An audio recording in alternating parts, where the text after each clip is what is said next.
আসসালামু আলাইকুম ওরহমতুল্লাহি ওবরাকাতুহু। কাছে এবং দূরে, দেশে এবং বিদেশে যে যেখান থেকে আমাদের সাথে আজকের এই রওদা ইনস্টিটিউটের ধারাবাহিক সিরাহ নবী সাল্লাল্লাহু আলাইহি ওয়াসাল্লামের ক্লাসে যুক্ত হয়েছেন, সকলকেই আন্তরিক মোবারকবাদ জানাচ্ছি। আহলান ওয়া সাহলান। আমরা আজকে রসুল আকরম সাল্লাল্লাহু আলাইহি ওয়াসাল্লামের জীবনীর সপ্তম ক্লাস আজকে আমাদের ধারাবাহিকতায় আমরা প্রবেশ করছি। আজকের ক্লাসের আমাদের বিষয় হচ্ছে রসুল আকরম সাল্লাল্লাহু আলাইহি ওয়াসাল্লাম মদিনায় যেভাবে শুরু হলো নতুন সমাজের প্রবর্তন, বিশ্ব বাস্তবতায় তার মূল্যায়ন ও রসুল আকরম সাল্লাল্লাহু আলাইহি ওয়াসাল্লাম এবং মদিনার বিরুদ্ধে ষড়যন্ত্র এবং তার মোকাবেলা। একটু টাইটেলটা বড়, আমরা এক কথায় বলতে পারি মদিনা রসুল আকরম সাল্লাম যাওয়ার পরে মদিনার রাষ্ট্রটাকে রসুল্লাহ সাল্লাম যেভাবে রূপায়ণ শুরু করলেন, যেভাবে সমাজকে বিনির্মাণ করতে শুরু করলেন, এক্ষেত্রে রসুল্লাহ সাল্লামের উদ্যোগগুলো কি ছিল এবং কিভাবে রসুল আকরাম সাল্লাহ সাল্লাম ধাপে ধাপে এগোচ্ছিলেন, সেক্ষেত্রে কাফের মুশরিকদের বাধা কিভাবে এসেছিল, যুদ্ধগুলো কিভাবে এসেছিল, আমরা ধারাবাহিকভাবে এই কথাগুলি ইনশাআল্লাহ বলার জন্য চেষ্টা করব ইনশাআল্লাহ।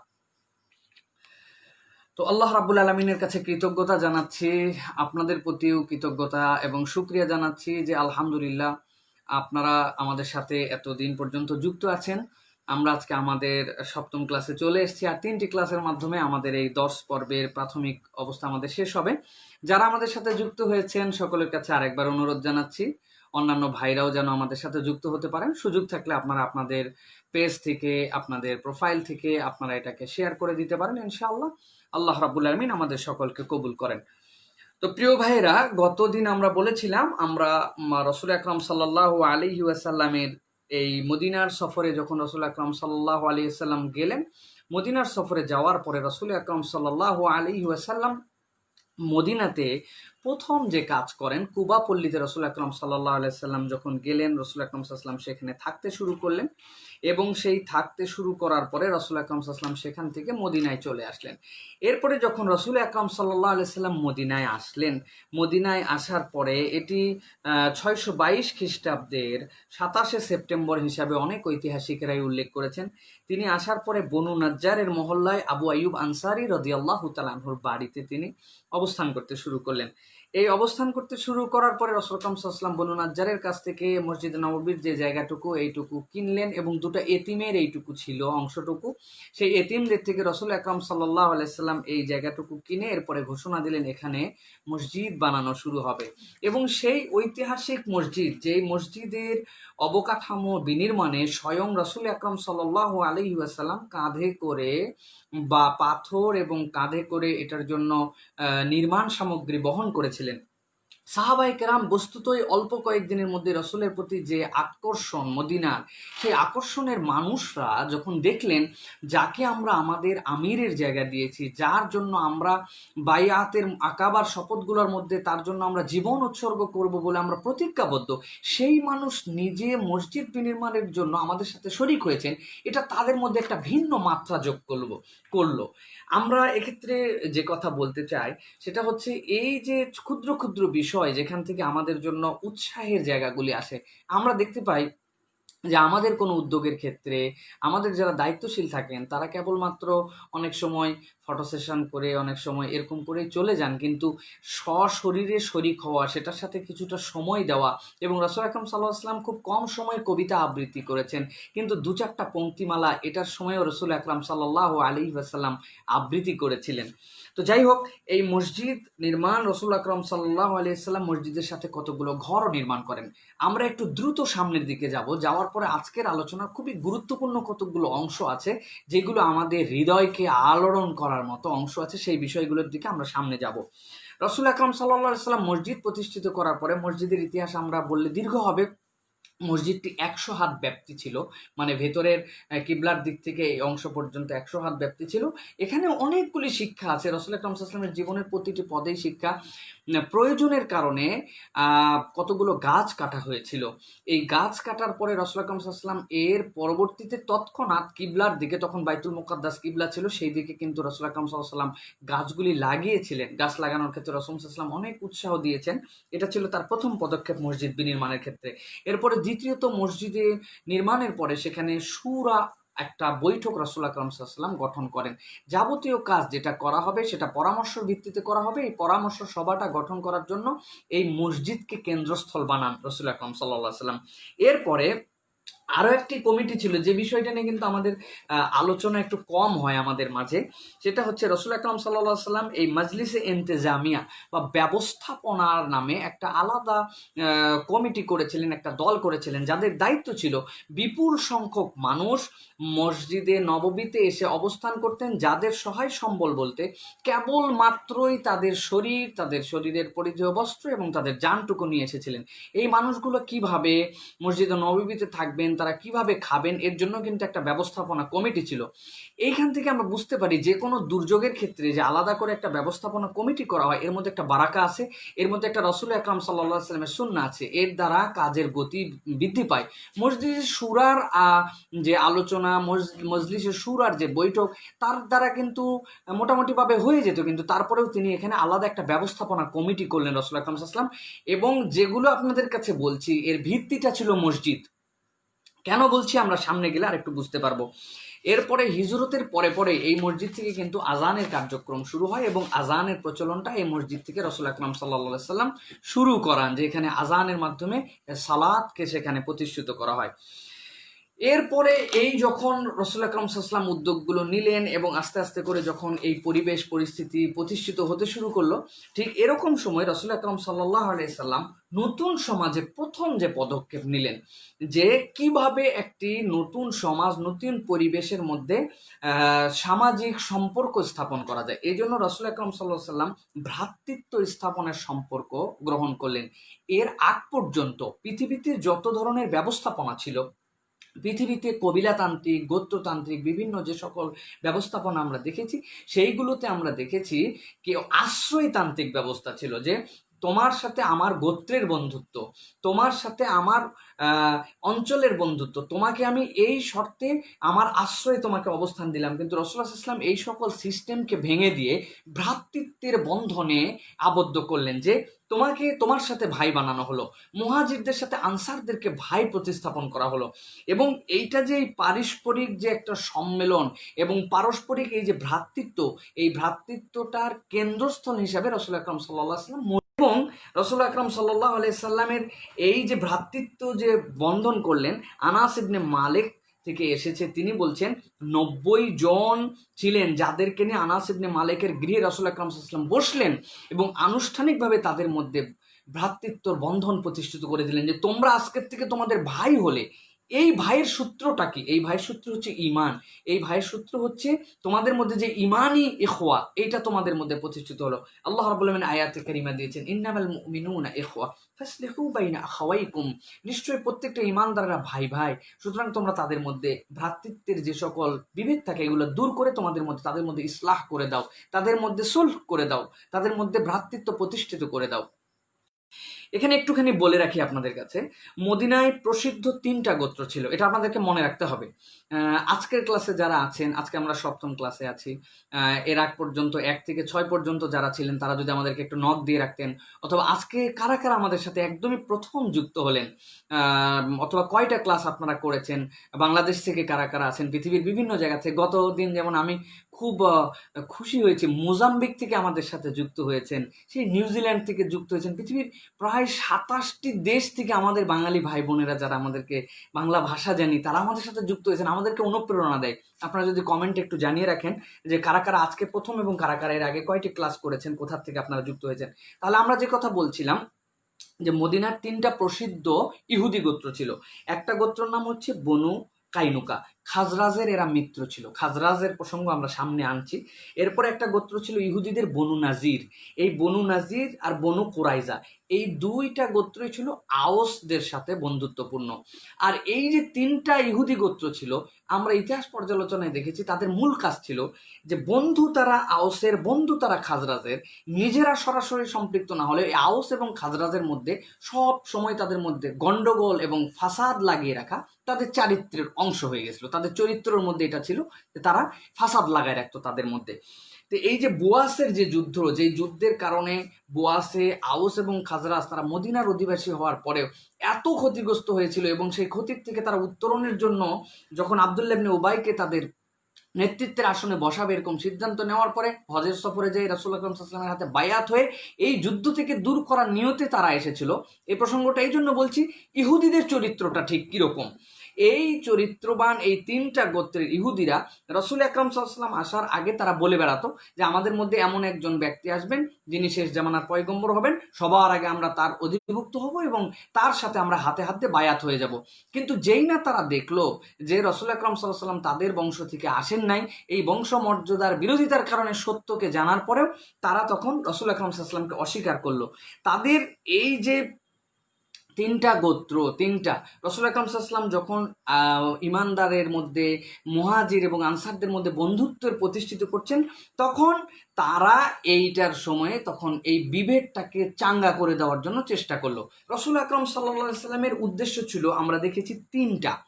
এই যে ভ্রাতৃত্বের বন্ধনে রাসূল আকরাম সাল্লাল্লাহু আলাইহি ওয়াসাল্লাম কিভাবে একটা নতুন সমাজ বানালেন, আমাদের সমাজে যে সকল বৈষম্য এখন আমরা দেখছি এগুলোর থেকে আমরা কিভাবে বেরোতে পারি। রাসূল সাল্লাল্লাহু আলাইহি ওয়াসাল্লামের প্রথম ছিল ইমানের কারণে তারা বন্ধু। রাসূল সাল্লাল্লাহু আলাইহি ওয়াসাল্লামের এরপরে স্টেপ ছিল জাহেলি যুগের অহমিকার পতন ঘটানো।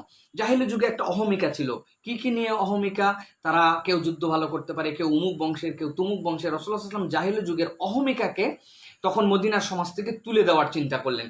2 নম্বরে বর্ণ, গোত্র এবং আঞ্চলিকতার পার্থক্য মিটিয়ে দেওয়া। বর্ণ, গোত্র এবং আঞ্চলিকতার পার্থক্য কে না জানে, আঞ্চলিকতা আজকে পৃথিবীকে কিভাবে বর্ণ বৈষম্যের মধ্যে নিয়ে এসেছে। আমরা বর্ণ বৈষম্য বলতে সাদা কালো বুঝি, কিন্তু অর্থনৈতিক বৈষম্য, লিঙ্গ বৈষম্য, সামাজিক বৈষম্য, তারপরে আমাদের মধ্যে ধনী গরিবের বৈষম্য, এইগুলো যে আমাদের কত বড় হেডেক, এই চিন্তাগুলো কিন্তু আমরা করি না। আমরা জর্জ ফ্লয়েড একজন মারা গেছেন এই রিসেন্ট আমলে, আমরা মনে করছি এই সাদা কালোর বৈষম্য। ইসলাম তো এই সাদা কালোর বৈষম্য প্রথম দিনেই মিটিয়ে ফেলেছিল।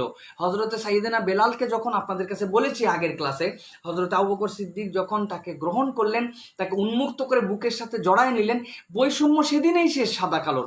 কিন্তু বাকি বৈষম্য যেইগুলো রইল, এইগুলো কিভাবে রাসূল আকরাম সাল্লাল্লাহু আলাইহি ওয়াসাল্লাম দূর করলেন, আমরা কিন্তু এটা নিয়ে দেখতে পাচ্ছি এখন আমাদের সমাজের মধ্যে রয়েছে। আমি আজকের আমাদের আলোচ্য বিষয়টা এই জন্য বারবার আমি বলছি, যে কয়জনই আমাদের সাথে যুক্ত হন, একজনও যদি থাকেন, নাও থাকলেও আমরা আমাদের কথা কিন্তু বলবো, কারণ এটা অনলাইনে থেকে যাবে। আল্লাহর কোনো একটা বান্দা যদি এখান থেকে শিক্ষা নিতে পারেন, উঁচু নিচুর মানদণ্ড মিটিয়ে মানবতা এবং তাকওয়া প্রতিষ্ঠায়, 3টা পয়েন্ট আপনাদেরকে মনে রাখতে হবে এবং আপনাদেরকে এটা লিখে ফেলতে হবে যদি আপনারা পারেন। 1 নম্বর, জাহেলি যুগের অহমিকার পতন। রাসূলুল্লাহ সাল্লাল্লাহু আলাইহি ওয়াসাল্লাম মদিনায় ঢোকার পরে এই ভ্রাতৃত্বের জন্য যেটা প্রতিষ্ঠিত করলেন, সেখানে ঘোষণা দিলেন এটার মধ্যে আর কোনো সম্পর্ক নাই। জাহেলি যুগের অহমিকার পতন, বর্ণ, গোত্র এবং আঞ্চলিকতার পার্থক্য মিটানো এবং উঁচু নিচুর মানদণ্ড মিটিয়ে মানবতা এবং তাকওয়া প্রতিষ্ঠিত করা রাসূল আকরাম সাল্লাল্লাহু আলাইহি ওয়াসাল্লামের মিশন ছিল। এরপরে রাসূলুল্লাহ সাল্লাল্লাহু আলাইহি ওয়াসাল্লাম ইসলামে সহযোগিতার একটা অঙ্গীকার নামা নিলেন। কেবলমাত্র মুখে মুখে বলাই নয়, একটা অঙ্গীকার নামা রাসূল আকরাম সাল্লাল্লাহু আলাইহি ওয়াসাল্লাম করালেন, যে এই অঙ্গীকারের মধ্যে আমরা যেটা নিয়ে আসলাম, রাসূল আকরাম সাল্লাল্লাহু আলাইহি ওয়াসাল্লামের এই অঙ্গীকার নামা আমরা যদি দেখি, তাহলে আমরা দেখতে পাবো রাসূল আকরাম সাল্লাল্লাহু আলাইহি ওয়াসাল্লাম সেই অঙ্গীকার নামার মধ্যে কতগুলো বিষয় দিয়েছিলেন। এর একটা বিষয় ছিল যে আল্লাহর জিম্মা হবে এক, একজন সাধারণের দেয়া অঙ্গীকারও সকল মুসলমানের উপর প্রযোজ্য হবে। সুবহানাল্লাহি বিহামদি। দেখুন সামাজিক দায়বদ্ধতাটা কি, এর মধ্যে যে কত বড় কথা আছে। আমি আরো একবার বলছি, আপনারা একটু চিন্তা করেন, আল্লাহর জিম্মা হবে এক, একজন সাধারণের দেওয়া অঙ্গীকারও সকল মুসলমানের উপর প্রযোজ্য হবে। এখন আমি একটা সমাজের মধ্যে সবাই আমরা ভাই ভাই হয়েছি, আমরা ইমানের বন্ধনে আছি, আমি হুট করে কোনো একটা যদি কমিটমেন্ট কারো কাছে করি, আর এই কমিটমেন্ট আমাদের সকলকে যদি রাখতে হয়, তাহলে আমার এই কমিটমেন্ট করার আগে আমাকে কতটুকু ভেবে চিন্তে করতে হবে এবং সমাজে আমার কি দায়বদ্ধতা। সুতরাং কেউ বাজে একটা কমিটমেন্ট করে ফেলবে, কারো সন্তান একটা বাজে কাজ করে ফেলবে, আর আমরা সবাই আশপাশের লোক চুপ করে থাকবো, তার সন্তানই কেবল দায় নিবে এই নয়, বরং তোমার সন্তান কেন খারাপ হলো, এই সমাজের সকলের তার দায় আছে, সুতরাং আমি তাকে ভালো করার চেষ্টা করবো। পাশের জন। রাসূল আকরাম সাল্লাল্লাহু আলাইহি ওয়াসাল্লাম কি বিউটিফুল একটা সিস্টেম করলেন। অনেকগুলো ধারা আছে এর মধ্যে, এই ধারাগুলো 16টি ধারা। সেই ধারাগুলি বলতে গেলে আমাদের জন্য অনেক সময় লাগবে, আমি জিস্ট আপনাদের কাছে 4-5টির কথা বলছি। এরপরে রাসূল সাল্লাল্লাহু আলাইহি ওয়াসাল্লাম বললেন, মুমিনরা সম্মিলিতভাবে অন্যায়কারীর বিরুদ্ধে প্রতিরোধ করবে। কোনো একটা অন্যায় হয়েছে, আমি বলতে পারবো না না এর সাথে আমার স্বার্থ নাই, অথবা আমি এর সাথে জড়িত হব না, এরকম কোনো কথা বলা যাবে না। রাসূল সাল্লাল্লাহু আলাইহি ওয়াসাল্লাম এই অঙ্গীকার নিচ্ছেন তাদের কাছ থেকে, সম্মিলিতভাবে এর প্রতিরোধ করতে হবে। অন্যায়কারী সে যে কারোই সিদ্ধান্ত, সন্তান হোক না কেন, এই সিদ্ধান্তের কোনো পরিবর্তন হবে না। রাসূল আকরাম সাল্লাল্লাহু আলাইহি ওয়াসাল্লাম প্রথম দিনেই সাম্যের বিধান মদিনা রাষ্ট্রকে মসজিদ নববী বানানোর পরেই অঙ্গীকারনামার মধ্যে তাদের থেকে নিলেন। এরপরে রাসূল আকরাম সাল্লাল্লাহু আলাইহি ওয়াসাল্লাম বললেন, যে সকল ইহুদি আমাদের অনুগত হবে তাদেরকে সাহায্য করা হবে, তারা অন্যান্য মুসলমানদের মতোই ব্যবহার পাবে, তারা অন্য ধর্মাবলম্বী বলে তাদের সাথে আমরা খারাপ ব্যবহার করব এরকম নয়, তবে শর্ত হচ্ছে এই সকল শর্ত সাপেক্ষে তাদেরকে আমাদের সাথে একত্রিত হতে হবে। মুসলমানরা যেরকম শর্ত করেছে যে তারা যেরকম অন্যায়ের প্রতিকারে সবাই একসাথে থাকবে, অঙ্গীকার আল্লাহর জন্য হবে, অঙ্গীকার আমরা ভঙ্গ করব না, এই সকল নির্ধারিত পদ্ধতি তারা আমাদের সাথে আসলে আমাদের কাছে ইহুদিরাও তাদের মতো সুন্দর আচরণ পাবে। যে ইহুদিরা প্রথম দিন থেকে রাসূল আকরাম সাল্লাল্লাহু আলাইহি ওয়াসাল্লামের বিরোধিতা করছে, রাসূল আকরাম সাল্লাল্লাহু আলাইহি ওয়াসাল্লাম তাদের ব্যাপারে এই সিদ্ধান্তগুলো দিলেন।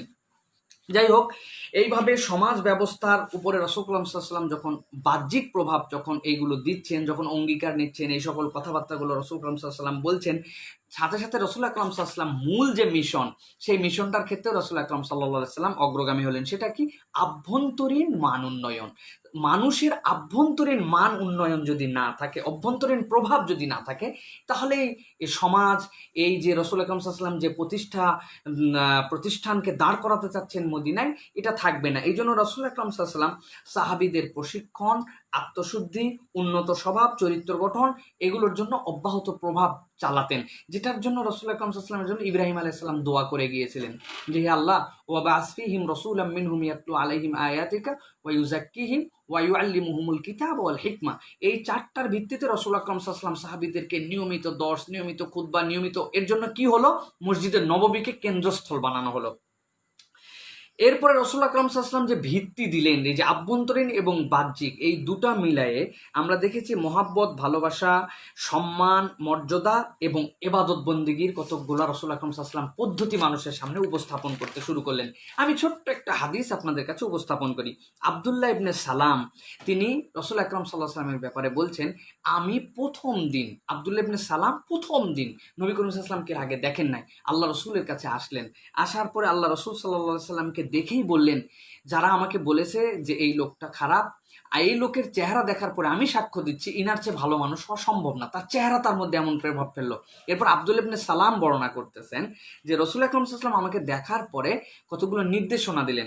এক নম্বর নির্দেশনা দিলেন আফশুস সালাম, সুবহানাল্লাহি বিহামদিহি।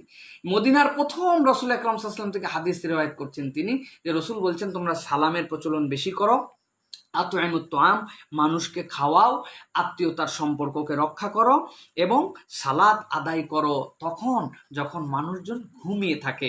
রাসূল আকরাম সাল্লাল্লাহু আলাইহি ওয়াসাল্লাম এই চারটা নির্দেশনা তাকে দিলেন, সালাম বিনিময় করো, আত্মীয়তার সম্পর্ক রক্ষা করো, মানুষকে খাওয়াও, আর যখন মানুষ ঘুমায় তখন তুমি সালাত আদায় করো। আল্লাহ রাসূল বললেন তুমি নিরাপদে জান্নাতে যেতে পারবে। এই যে চারটা ভিত্তি, এই ভিত্তিগুলোর মধ্যে যে কি মহব্বত, কি যে আন্তরিকতা এবং কিভাবে যে একটা সমাজ বিনির্মাণ হতে পারে, এই দীক্ষাগুলো রাসূল আকরাম সাল্লাল্লাহু আলাইহি ওয়াসাল্লাম দিয়েছিলেন। মুমিনের জন্য এরপর রাসূল সাল্লাল্লাহু আলাইহি ওয়াসাল্লাম আরো ঘোষণা দিয়েছেন, মুমিনের জন্য ইমারত স্বরূপ, এর যদি কোনো একটা অংশ আক্রান্ত হয় পুরো শরীর আক্রান্ত হবে, পুরোটা যদি ভালো থাকে তাহলে ইমারতটা একদম বলিষ্ঠ থাকবে। রাসূল আকরাম সাল্লাল্লাহু আলাইহি ওয়াসাল্লাম এই ভ্রাতৃত্বের বুনিয়াদগুলা এইভাবে তাদের সামনে উপস্থাপন করতে শুরু করলেন। এইভাবে যখন চলতে শুরু করলো রাসূল আকরাম সাল্লাল্লাহু আলাইহি সাল্লামের এই দাওয়াতি কার্যক্রম, ইত্যবসরে আমরা বলেছি, আপনাদের মনে আছে কিনা, মদিনায় কয়টা ইহুদিদের গোত্র ছিল? আপনাদের মনে থাকলে আপনারা একটা থাম্বনেল দিতে পারেন। একটু আগে আপনাদের কাছে আলোচনা করা হয়েছে, মদিনাতে ইহুদিদের কয়টা গোত্র ছিল? 3টা গোত্র ছিল। আউসের সাথে একটা সম্পৃক্ত ছিল, খাজরাজের সাথে একটা সম্পর্ক ছিল, আউসের সাথে বাকি 2টার মহব্বত ছিল। তারা একটা গোত্র ছিল মদিনার অভ্যন্তরে থাকতো, আরেকটা গোত্র থাকতো বাহিরে থাকতো। এই যে এই 3টা গোত্র, এই গোত্রগুলোর মধ্যে রাসূল আকরাম সাল্লাল্লাহু আলাইহি ওয়াসাল্লাম তাদের সাথে এরপরে বললেন যে এই মানুষগুলা যতই বলা হয় তাদেরকে ইসলামের দিকে আহ্বান করা হয়, তারা ইসলামকে গ্রহণ করার কথা বলা হয়, কিন্তু এই মানুষগুলো ছিল সবসময় ইসলামকে নিয়ে কূটকৌশল করার চেষ্টা করত। রাসূল আকরাম সাল্লাল্লাহু আলাইহি ওয়াসাল্লাম তখন মুসলমানদের মধ্যে আকীদা, বিশ্বাস, রাজনীতি এবং একক শৃঙ্খলা ব্যবস্থাপনার মাধ্যমে যখন সমাজকে সংস্কার করতে যাচ্ছেন, সেই সময়ে কতকগুলো মানুষ এই ইহুদিদের মধ্যে থেকে বারবার এগুলোর মধ্যে বিভিন্ন ধরনের বিশৃঙ্খলা করত। রাসূল আকরাম সাল্লাল্লাহু আলাইহি ওয়াসাল্লাম সেই সময় একটা চুক্তি করেছিলেন তাদের সাথে, বিশ্বের ইতিহাসে উদারতা, মানসিক প্রশস্ততা এবং এমন ধরনের সুন্দর নিয়মকানুন সমৃদ্ধ কোনো ধরনের একটা সমকালীন চিন্তার বাস্তবতায় কোনো চুক্তি হয়েছিল পৃথিবী কেউ প্রমাণ করতে পারবে না। রাসূল আকরাম সাল্লাল্লাহু আলাইহি ওয়াসাল্লামের এই চুক্তিকে এই জন্য বলা হয় প্রথম পৃথিবীর লিখিত সংবিধান, যেটার মাধ্যমে লিখিত পূরিত করা হয়েছিল। এর আগ পর্যন্ত লেখা হতো না, মুখে মুখে চলতো। রাসূল আকরাম সাল্লাল্লাহু আলাইহি ওয়াসাল্লাম সেখানে কি উপস্থাপন করলেন? রাসূল আকরাম সাল্লাল্লাহু আলাইহি ওয়াসাল্লাম সেখানে কতকগুলো বিষয় উপস্থাপন করলেন, যে উপস্থাপিত বিষয়গুলো ছিল অনন্য। রাসূল আকরাম সাল্লাল্লাহু আলাইহি সাল্লাম ইহুদিদের সাথে যখন চুক্তি করতে শুরু করলেন, এই চুক্তিটাকে ইহুদিদের সাথে চুক্তি বলা হচ্ছে এই জন্য যে তারা মদিনায় তারা ছাড়া সেই মুহূর্তে কেউ মদিনাকে রসুলের আনুগত্যের বাহিরে কল্পনা করতো না, কিন্তু তারা এটা চিন্তা করতো এবং রসুল সাল্লাল্লাহু আলাইহি ওয়াসাল্লাম এই দূরদর্শী চিন্তায় তাদের সাথে কতকগুলো চুক্তিতে এসেছিলেন। এই চুক্তির ধারার মধ্যে আমরা দেখতে পেয়েছি যে বিষয়গুলো ছিল যে বনু আউফের ইহুদিরা মুসলমানদের সাথে মিলিত হয়ে একই উম্মাহ হিসেবে বিবেচিত হবে। ইহুদি ও মুসলমানরা নিজ নিজ আমলের উপরে অটল থাকবে। যদি তারা ইসলাম গ্রহণ করার দাওয়াত দেওয়া হবে, কিন্তু না করলেও তার আমলের প্রতি অটল থাকবে। এতে মুসলমানরা মুসলমানদের আমল করবে, তাদেরকে তাদের আমল করতে দেওয়া হবে, তাদের সাথে ক্ল্যাশ হবে না। কিন্তু বনি আউফ ছাড়া অন্যান্য যারা ইহুদিরা আছে, তারাও যদি বনি আউফের মতো এরকমভাবে সম্প্রীতি বজায় রাখতে চায়, তাদের সাথে সুন্দর আচরণ করা হবে, তাদের সাথে খারাপ আচরণ করা হবে না। দেখুন আজকের পৃথিবীতে আমাকে যে ইসলামের একটু কাজ করে অথবা যাকে পছন্দ হয় না, ডাইরেক্ট আমরা কি গালি দেই? আমাদের প্রধান গালি হচ্ছে ইহুদির দালাল, আমরা বলে ফেলি। কিন্তু আর ইহুদিরা এবং খ্রিস্টানরা তারা যে সত্যি ইসলামের বিপক্ষে নানান ধরনের ষড়যন্ত্র করে, এটা গায়রিল মাগদুবি আলাইহিম ওয়ালাদ-দাল্লিন বলে আল্লাহ কিয়ামত পর্যন্ত মানুষকে জানিয়ে রেখেছেন। কিন্তু সেই ইহুদিদের সাথে স্বয়ং মুহাম্মদুর রাসূলুল্লাহ সাল্লাল্লাহু আলাইহি ওয়াসাল্লাম কি ব্যবহার করেছেন তাদের সাথে, একটা রাষ্ট্রের ভিত দিতে হলে কি করতে হয়, রাসূল আকরাম সাল্লাল্লাহু আলাইহি ওয়াসাল্লাম এই ব্যবস্থাপনা তাদের সাথে করেছেন। এরপরে এই চুক্তির অংশ হিসেবে আরেকটা অংশ ছিল মজলুমকে সাহায্য করা হবে। কোনো ব্যক্তি তার মিত্রের কারণে অপরাধী বিবেচিত হবে না। কোনো ব্যক্তি তার মিত্রের কারণে, আমার বন্ধু সে অপরাধ করছে, তুই তোর দোস্ত ছিলি, এই জন্য তোরেও সাইজ করে দেওয়া হবে, বিষয়টা এরকম ছিল না। ইহুদিদের সাথে রাসূল আকরাম সাল্লাল্লাহু আলাইহি সাল্লামের এই চুক্তি। এরপর আরেকটা চুক্তির ধারা ছিল, যতদিন যাবৎ যুদ্ধ চলতে থাকবে ততদিন পর্যন্ত ইহুদিরাও মুসলমানদের সাথে যুদ্ধের ব্যয়ভার বহন করবে। যেহেতু এই মদিনাকে রক্ষা করতে হবে, মদিনা আমাদের জন্য একটা আবাসস্থল, এই আবাসস্থল যদি আক্রান্ত হয় তাহলে কেউ বলবে যে এটা মুসলমানদেরকে রক্ষা করতে হবে, এরকম না। সমতার ভিত্তিতে সকলকে এটাতে শরীক হতে হবে। এই চুক্তির অংশীদারের সকলের জন্য মদিনার দাঙ্গা হাঙ্গামা, হত্যা এবং রক্তপাত নিষিদ্ধ থাকবে। মদিনার ভিতরে কোনো রকম দাঙ্গা হাঙ্গামা কিচ্ছু চলবে না। এবং একই সাথে সর্বোচ্চ হিসাবে রাসূল আকরাম সাল্লাল্লাহু আলাইহি ওয়াসাল্লাম এখানে বলেছিলেন যে এই চুক্তি কোনো অত্যাচারী বা অপরাধীর জন্য আড়াল হবে না। এই চুক্তি করার মানে এরকম না যে এই চুক্তির মাধ্যমে কোনো অপরাধীকে আড়াল করে দেওয়া হবে, এই জন্য এই চুক্তি নয়। এই যে এইভাবে রাসূল আকরাম সাল্লাল্লাহু আলাইহি ওয়াসাল্লাম মদিনায় একটা সামাজিক রাষ্ট্রের রূপ দান করলেন। তাহলে আমরা এখানে তিনটা বিষয় খেয়াল করুন। এক নম্বর, রাসূল আকরাম সাল্লাল্লাহু আলাইহি ওয়াসাল্লাম একটা মসজিদ প্রতিষ্ঠিত করলেন এবং সেটাকে সম্মেলন স্থল হিসেবে সেখানে বানালেন। দুই নম্বর, মানুষের বাহ্যিক যে সকল বিষয় থাকে, এই বাহ্যিক বিষয়গুলোর ক্ষেত্রে মানুষ যেন একজন আরেকজনের প্রতি সদয় হয়, একজন আরেকজনের প্রতি ভালোবাসা হয়, একজন আরেকজনের মধ্যে ভ্রাতৃত্বের বন্ধনে আবদ্ধ হয়, এটার ক্ষেত্রে রাসূল আকরাম সাল্লাল্লাহু আলাইহি ওয়াসাল্লাম উদ্যোগ নিলেন। সাথে সাথে আভ্যন্তরীণ উদ্যোগ গ্রহণ করলেন যে মানুষের যেন মানসিক বিকাশটা সুন্দর হয়। এই তিনটাই কিন্তু মৌলিক অবকাঠামো আমাদের জন্য একটা সমাজ বিনির্মাণের। এরপরে রাসূল আকরাম সাল্লাল্লাহু আলাইহি ওয়াসাল্লাম চুক্তিবদ্ধ হলেন যে এগুলো কেবল মুখে মুখে নয়, একটা অঙ্গীকার মুসলমানদের সাথে মুসলমানদের থাকবে, আরেকটা অন্যান্যরা যারা ইসলাম গ্রহণ করেনি তাদের সাথে একটা চুক্তি থাকবে, যেটা মদিনার রাষ্ট্রকে নিরাপত্তা দেওয়ার জন্য কার্যকর হবে।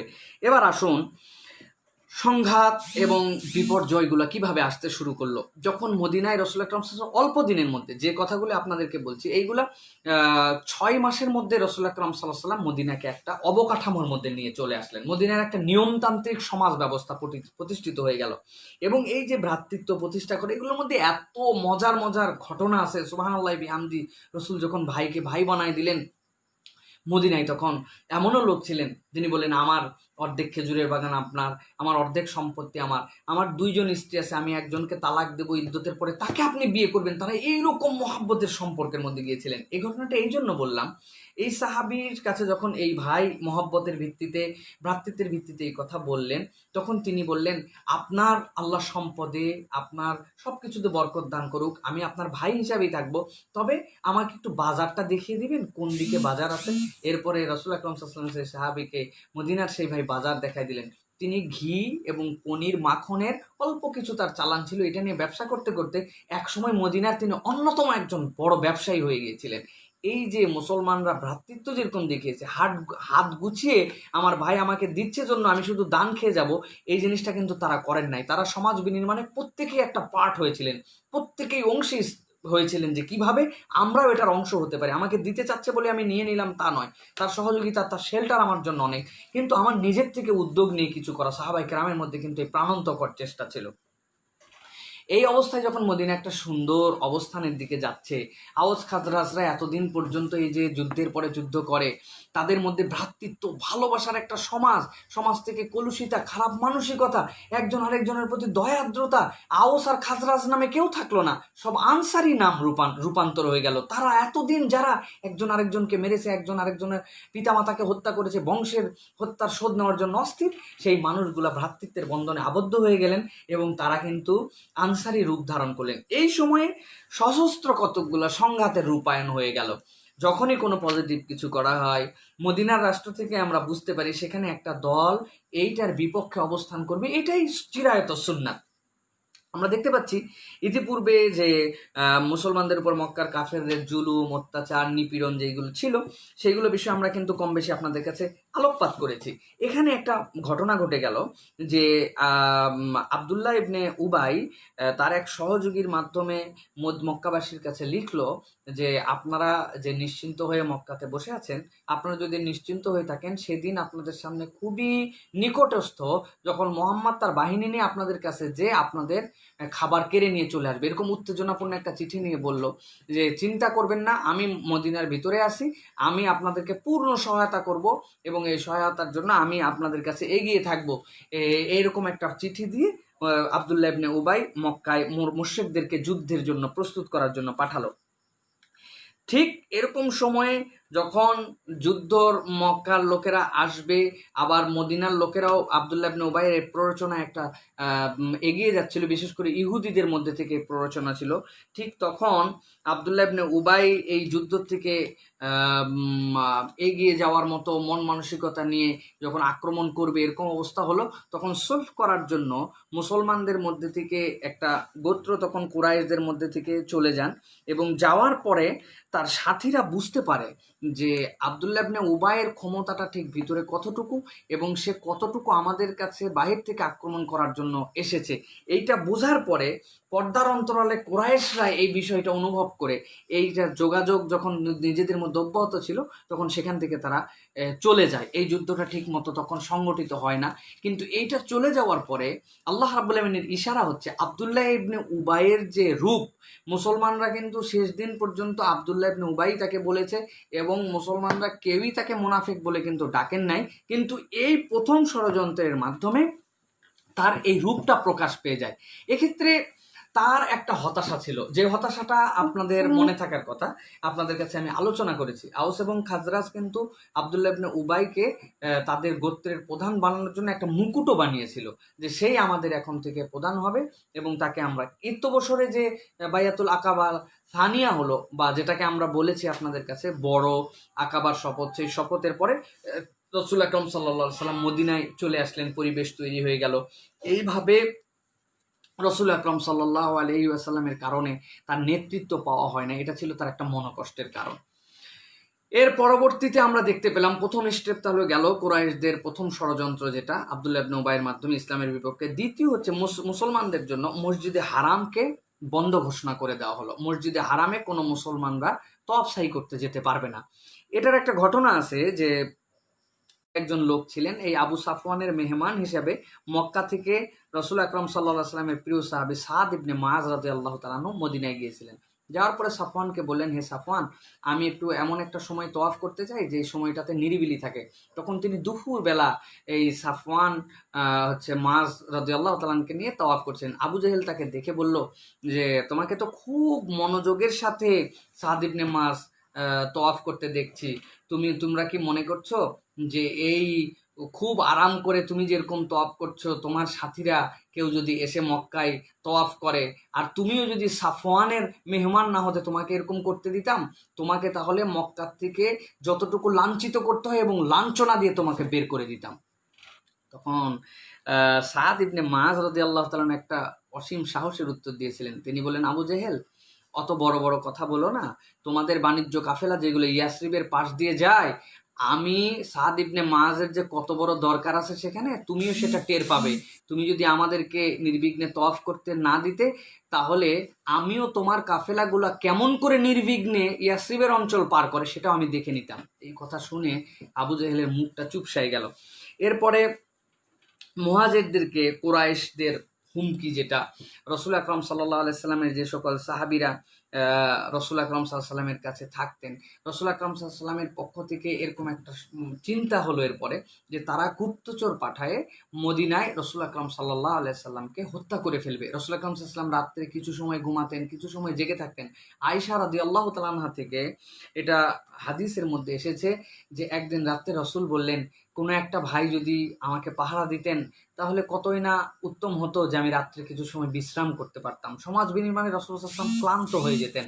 এমন সময় হঠাৎ করে অস্ত্রের ঝনঝনানি শোনা গেল। সাদ ইবনে আবি ওয়াক্কাস রাদিয়াল্লাহু তাআলা আনহু। রাসূল আকরাম সাল্লাল্লাহু আলাইহি ওয়াসাল্লাম বললেন, এখানে কে? সাদ ইবনে আবি ওয়াক্কাস রাদিয়াল্লাহু তাআলা আনহু বললেন, আমি সাদ, ইয়া রাসূলুল্লাহ। কেন এসেছো? বলে, আমি আপনার ব্যাপারে আশঙ্কা পেশ করছি, এই জন্য আমি আপনাকে পাহারা দেওয়ার জন্য এসেছি। আপনি ঘুমাতে পারেন ইয়া রাসূলুল্লাহ। আল্লাহ রসুল সাদ ইবনে আবি ওয়াক্কাসের জন্য বরকতের দোয়া করলেন যে সাদ আমাকে নিরাপত্তা দিতে এসেছে। বুখারীর মধ্যে হাদিসগুলো এসেছে, আল্লাহর রাস্তায় রাত জাগরণকারীর যে ফজিলত, সেটার মধ্যে সাদ ইবনে আবি ওয়াক্কাস তিনি হচ্ছেন প্রথম আল্লাহর রাস্তায় রাত জাগরণকারী। রাসূল সাল্লাল্লাহু আলাইহি ওয়াসাল্লামকে মদিনায় পাহারা দিয়েছিলেন। এভাবে রাসূলুল্লাহ সাল্লাল্লাহু আলাইহি ওয়াসাল্লামকে হত্যার জন্য তারা চেষ্টা করছিল এবং এরকম ষড়যন্ত্র চলছিল। ইত্যবসরে আল্লাহ রাব্বুল আমিন আয়াতে কারিমা অবতীর্ণ করেন, আল্লাহু ইয়াসিমুকা মিনান নাস। এই আয়াতের মাধ্যমে আল্লাহ বলেন, আপনি চিন্তা করবেন না, মানুষ আপনার কোনো ক্ষতি করতে পারবে না। এই ক্ষতির থেকে আল্লাহ রাব্বুল আমিন আপনাকে নিরাপত্তা দিলেন। এরপর থেকে রাসূলুল্লাহ সাল্লাল্লাহু আলাইহি ওয়াসাল্লামের নিরাপত্তাকে উঠিয়ে নেওয়া হয় এবং রাসূল আকরাম সাল্লাল্লাহু আলাইহি ওয়াসাল্লামের জন্য মানুষ কর্তৃক আর কোনো বডিগার্ড বা নিরাপত্তা কর্মী সেখানে আর রাখা হয় নাই। এরপরে ইসলামের অন্যতম বড় দিক চলে আসতে শুরু করলো। বাধা বিপত্তি ষড়যন্ত্র যখন চতুর্মুখী হতে লাগলো, মক্কার কুরাইশরা যখন অনুভব করতে শুরু করলো যে আমাকে সাদের মতো লোকেরা যে হুমকি দিয়ে যাচ্ছে, সত্যি দুদিন পরে এই হুমকি বাস্তবে রূপ ধারণ করবে, তখন আমাদের কি অবস্থা হবে। এই যখন তাদের মনে মনে অনুপ্রেরণা এবং বিভিন্ন দিক থেকে তারা যখন যুদ্ধের দিকে এগিয়ে যাচ্ছে, আল্লাহ রাব্বুল আমিন তখন রাসূল আকরাম সাল্লাল্লাহু আলাইহি ওয়াসাল্লামকে যুদ্ধের অনুমতি দেন। এই যুদ্ধের অনুমতি সম্পন্ন যে আয়াতটা, এটাও কিন্তু একটা রাষ্ট্রের ভিত্তির ভিত্তিতে। এখানে অনেক কথা আছে, কিন্তু যে কথাগুলি এখন সংক্ষিপ্ত সময়ে বলা একটু কঠিন। আল্লাহ রাব্বুল আমিন আয়াতে কারিমা নাযিল করলেন, আল্লাযীনা ইম্মাক্কান্নাহুম ফিল আরদ আকামুস সালাহ ওয়া আতাউজ যাকাহ ওয়া আমারু বিল মা'রুফ ওয়া নাহু আনিল মুনকার। আল্লাহ রাব্বুল আমিন এই যে চারটা নির্দেশনা দিলেন, তো এখানে বললেন যাদেরকে আল্লাহ রাব্বুল আমিন ক্ষমতায় অধিষ্ঠিত করেছেন তাদের দায়িত্ব হচ্ছে সালাত কায়েম করবে, যাকাত আদায় করবে, সৎ কাজের আদেশ, অসৎ কাজ থেকে বারণ করবে।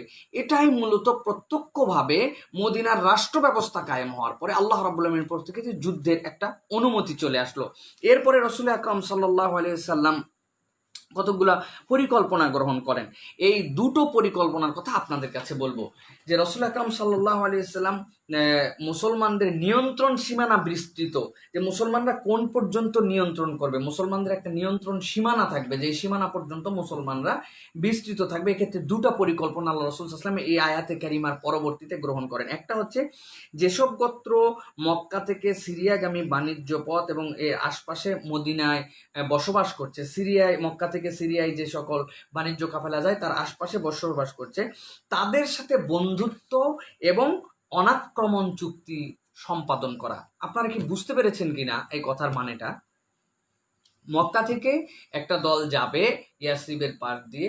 ইয়াসরিব তো ছোট জায়গা না, অনেক বড় ওয়াইড, কিন্তু যেই রাস্তাটা দিয়ে সিরিয়াতে যাবে তাদের আশপাশে যে সকল গোত্ররা আছে তাদের সাথে রাসূল সাল্লাল্লাহু আলাইহি ওয়াসাল্লাম বন্ধুত্বপূর্ণ এবং অনাক্রমণ, যে তারা গেলে তাদেরকে অযথা আক্রমণ করা যাবে না। তারা চিন্তা করতে পারে এখন মদিনায় আমরা পাওয়ারে চলে আসছি, রাসূল আকরাম সাল্লাল্লাহু আলাইহি ওয়াসাল্লাম এখানে আসেন, আমাদের শক্তি আছে, এতদিন আউস খাজরাজের বিভেদ ছিল, ইহুদিদের সাথে চুক্তি হয়েছে, এখন আমাদের সাথে শক্তিশালী কে, আক্রমণ করা দিতেন রাসূল সাল্লাল্লাহু আলাইহি ওয়াসাল্লাম না, এই আক্রমণ করা যাবে না, কিন্তু তার একটা সীমানা থাকবে, অনাক্রমণ চুক্তি তাদের সাথে রাসূল আকরাম সাল্লাল্লাহু আলাইহি ওয়াসাল্লাম করলেন। দ্বিতীয়ত, সেই পথে টহলদারি কাফেলা প্রেরণ করলেন। রাসূল আকরাম সাল্লাল্লাহু আলাইহি ওয়াসাল্লাম সেখানে টহল বানালেন, মদিনার রাষ্ট্রের একটা সীমানা, যে এই পর্যন্ত আমার রাষ্ট্র, এটাকে বোঝানোর জন্য রাসূলুল্লাহ সাল্লাল্লাহু আলাইহি ওয়াসাল্লাম এই পদক্ষেপ গ্রহণ করলেন।